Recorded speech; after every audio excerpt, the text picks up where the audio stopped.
بسم الله الرحمن الرحيم. سأل سائل بعذاب واقع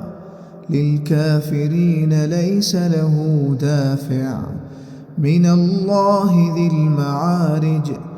تعرج الملائكة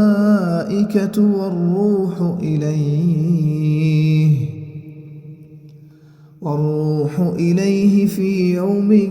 كان مقداره 50,000 سنة فاصبر صبرا جميلا إنهم يرونه بعيدا ونراه قريبا يوم تكون السماء كالمهل وتكون الجبال كالعهن ولا يسأل حميم حميما يبصرونهم يود المجرم لو يفتدي من عذاب يومئذ ببنيه وصاحبته وأخيه وفصيلته التي تؤويه ومن في الأرض جميعا ثم ينجيه كلا إنها لظى نزاعة للشوى تدعو من أدبر وتولى وجمع فأوعى إن الإنسان خلق هلوعا إذا مسه الشر جزوعا وإذا مسه الخير منوعا إلا المصلين الذين هم على صلاتهم دائمون والذين في أموالهم حق معلوم للسائل والمحروم والذين يصدقون بيوم الدين والذين هم من عذاب ربهم مشفقون إن عذاب ربهم غير مأمون والذين هم لفروجهم حافظون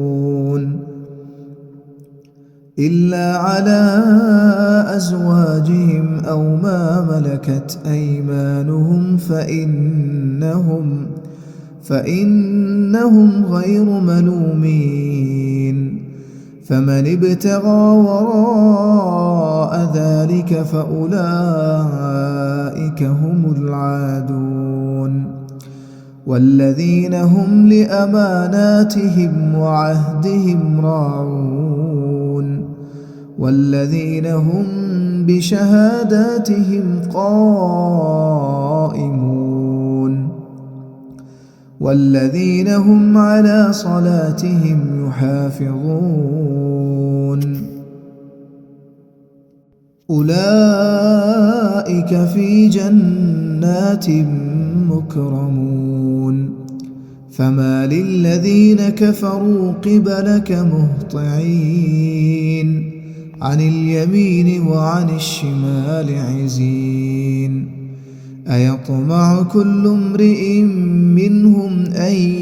يدخل جنة نعيم كلا إنا خلقناهم مما يعلمون فلا أقسم برب المشارق والمغارب إنا لقادرون على أن نبدل خيرا منهم وما نحن بمسبوقين فذرهم يخوضوا ويلعبوا حتى يلاقوا يومهم الذي يوعدون يوم يخرجون من الأجداث سراعا